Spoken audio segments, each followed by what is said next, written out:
I look forward to the resurrection of the dead. Every Sunday, Catholics around the world recite these words as a part of our creed. But often, saying them, I ask myself, do I really believe this? Thus far, no one has come back from the dead to tell us what an afterlife might look like. The naturalist worldview that permeates our society suggests that there is indeed nothing to look forward to after death. When our brains shut down, so do we. This view, though seemingly very modern, is not too different from that of the Sadducees in today's gospel. At this moment in Luke's narrative, Jesus has made a triumphant entry into Jerusalem, expelled the money changers from the temple, and begun teaching. As the chief priests and scribes question his authority, I have to wonder, does he know that in under a week he will be put to death? Among his challengers, a group of Sadducees who do not believe in the resurrection pose what seems like a trick question. Imagine a woman who married 7 brothers in succession, they say. If all of them die, which one will be her spouse after the resurrection? When I hear this gospel, Jesus' response startles me as much as it did those Sadducees. He essentially says, none of them. But he also suggests all of them. He promises a reality where God's love is so full, so absolute, that the normal human bonds we know, fragile and breakable, will no longer matter.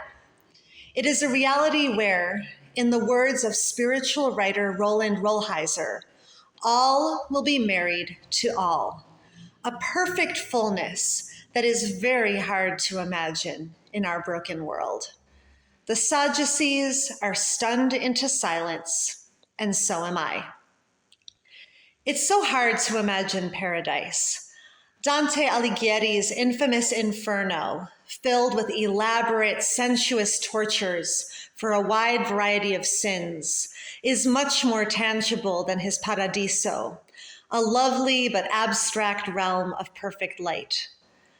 I'd like to say I've caught the beatific vision in fleeting glimpses, watching the sun rise over yellow and gold hills on a crisp autumn day while driving to work, playing Duck, Duck, Goose, or as he calls it, Duck, Duck, Shark, with a dear friend's joyful 4-year-old son, or singing Happy Birthday to my 81-year-old mother a few weeks ago in a hospital room.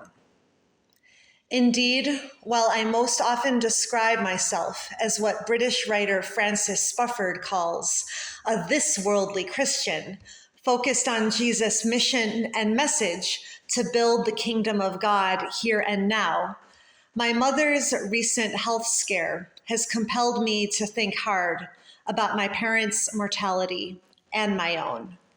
I am a 39-year-old woman with no siblings, no spouse, and no children.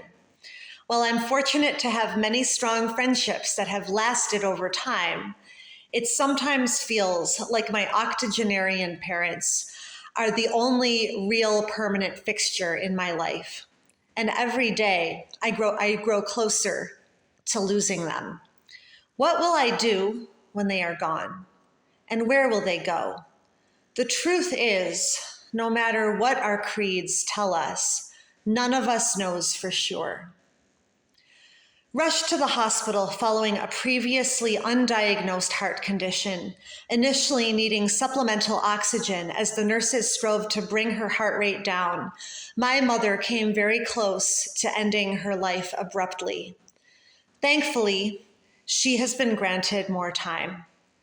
After 9 days in the hospital and 11 in a rehab facility, she is recovering at home, accompanied by my father and a dear friend who is cooking nutritious food and organizing her pills.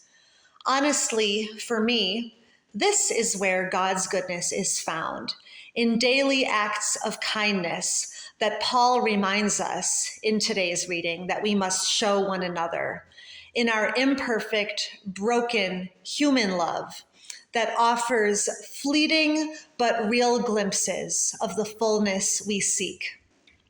It is in these moments, small signs of God's grace and presence, that I hear the truth of the words we say each Sunday. I look forward to the resurrection of the dead and the life of the world to come.